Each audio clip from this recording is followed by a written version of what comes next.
আসসালামু আলাইকুম। তো বন্ধুরা, গ্লাস দিয়ে যে এত সুন্দর সুজির পিঠা তৈরি করা যায় আপনারা দেখলে অবাক হবেন। আর এই পিঠাটা খেতে দুর্দান্ত হয় এবং ছোট থেকে বড় সকলে ভীষণ পছন্দ করে। তো চলুন শেষ পর্যন্ত ভিডিওটি দেখতে থাকুন। প্রথমে নিয়ে নিচ্ছি আমি 1 প্যাকেট সুজি। সুজিটা আমি মেপে দেখিয়ে দিচ্ছি, মেজারিং কাপের 1 কাপ হবে। তো দেখুন পুরোপুরি কিন্তু 1 কাপ সুজি হয়েছে। তারপরে দিয়ে দিচ্ছি বড় টেবিল চামচের 4 চামচ চিনি। মিষ্টির পরিমাণটা আপনারা বাড়িয়ে অথবা কমিয়ে নিতে পারেন। দিয়ে দিচ্ছি স্বাদ মতো লবণ আর 2 চামচ কোরানো নারকেল। তারপরে দিয়ে দিচ্ছি 1 কাপ তরল দুধ।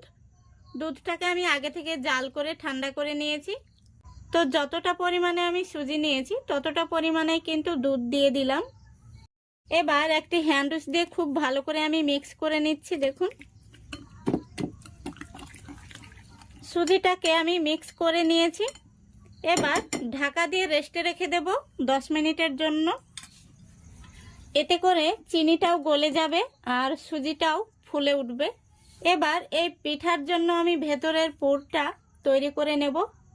তো দেখুন গ্যাসটা অন করে আমি কড়াই বসিয়ে দিয়েছি আর এখানে আমি হাফ মালাই নারকেল কুড়ে নিয়েছি। তারপরে আমি দিয়ে দিচ্ছি 100 গ্রাম গুড়।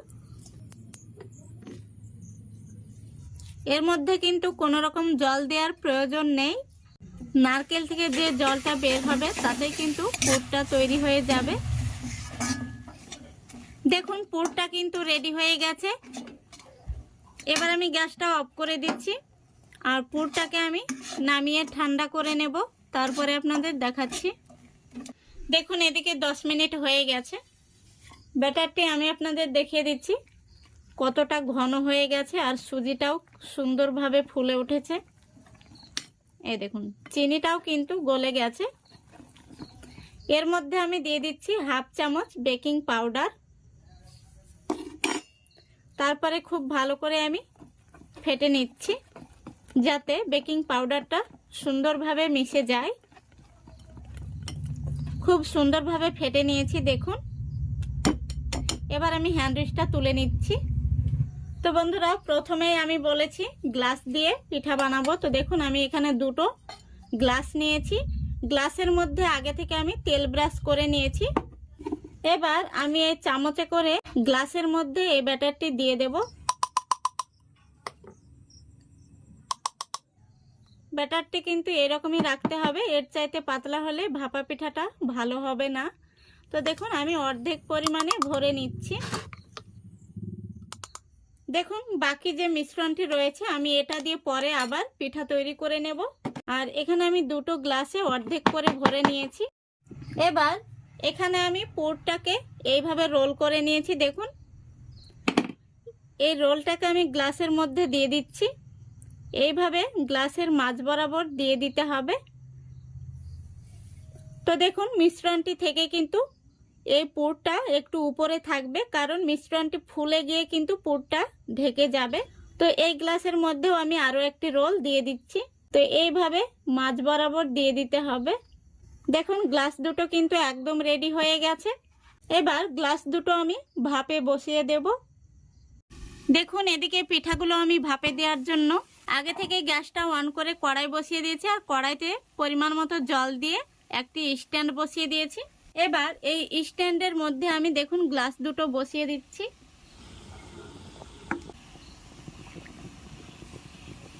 এবার আমি এইভাবে ঢাকা দিয়ে রেখে দেব 15 মিনিটের জন্য। আর এই পিঠাগুলো কিন্তু খুব বেশি সময় লাগে না, 15 মিনিটের মধ্যেই কিন্তু হয়ে যাবে। তো ফিরে আসছি আমি 15 মিনিট পর। তো বন্ধুরা 15 মিনিট হয়ে গেছে। এবার আমি ঢাকনাটা খুলে দেখে নেব। দেখুন পিঠাগুলো কত সুন্দর হয়েছে। তো আমি একটি কাঠি নিয়েছি, কাঠি দিয়ে দেখে নেব পিঠাগুলো ভেতর থেকে হয়েছে কিনা। দেখুন খুব সুন্দরভাবে কিন্তু হয়ে গেছে, একটুও কাঁচা নেই। এবার আমি গ্যাসটা অফ করে দিচ্ছি। গ্লাসগুলোকে আমি ঠান্ডা করে নেব, তারপরে পিঠাগুলো বের করব। তো বন্ধুরা ভাপা পিঠেগুলো আমি কিছুটা ঠান্ডা করে নিয়েছি। তো একটি আমি ছুরি নিয়েছি, দেখুন এই ছুরি দিয়ে পিঠার সাইডটাকে আমি একটু এইভাবে ছাড়িয়ে নিচ্ছি। তো দেখুন এবার আমি পিঠাটাকে বের করে নিচ্ছি। এইভাবে গ্লাসের পিছন দিকটাতে 2 থেকে 3 বাড়ি দিলেই কিন্তু পিঠাটা বের হয়ে চলে আসবে। দেখুন বন্ধুরা কত সুন্দর হয়েছে পিঠাটা, দারুণ হয়েছে কিন্তু। এটাকেও আমি ঠিক একইভাবে বের করে নেব। দেখুন কত সুন্দর হয়েছে পিঠাগুলো, দেখতে কিন্তু ভীষণ সুন্দর হয়েছে। তো বন্ধুরা এবার আমি পিঠাগুলো কেটে দেখিয়ে দেব ভেতর থেকে কেমন হয়েছে। তো এইভাবে আমি ছুরি দিয়ে পিস পিস করে আস্তে আস্তে কেটে নেব। দেখুন পিঠাটা কত সুন্দর হয়েছে, দেখতে দারুণ হয়েছে কিন্তু। একইভাবে আমি পিঠাগুলো কেটে নিচ্ছি। তো বন্ধুরা আপনারা একবার হলেও এইভাবে বাড়িতে ভাপা পিঠা বানিয়ে দেখবেন, বাড়ির সকলে মিলে কিন্তু এই পিঠেটা খাওয়া যাবে। দেখুন এইভাবে আমি সবগুলো পিঠা কেটে নিয়েছি, আর পিঠেগুলো কাটার পরে দেখতে কত সুন্দর হয়েছে। এইভাবে আপনারা বাড়িতে একবার হলেও ট্রাই করবেন, আশা করছি ভীষণ ভালো লাগবে। তো আজকের এই রেসিপিটা যদি ভালো লেগে থাকে অবশ্যই লাইক কমেন্ট শেয়ার করে দেবেন এবং চ্যানেলটিকে সাবস্ক্রাইব করে অল নোটিফিকেশানটি অন করে সঙ্গে থাকবেন। আজকের মতো এখানেই বিদায় নিচ্ছি। সবাই ভালো থাকবেন, সুস্থ থাকবেন। খোদা হাফেজ।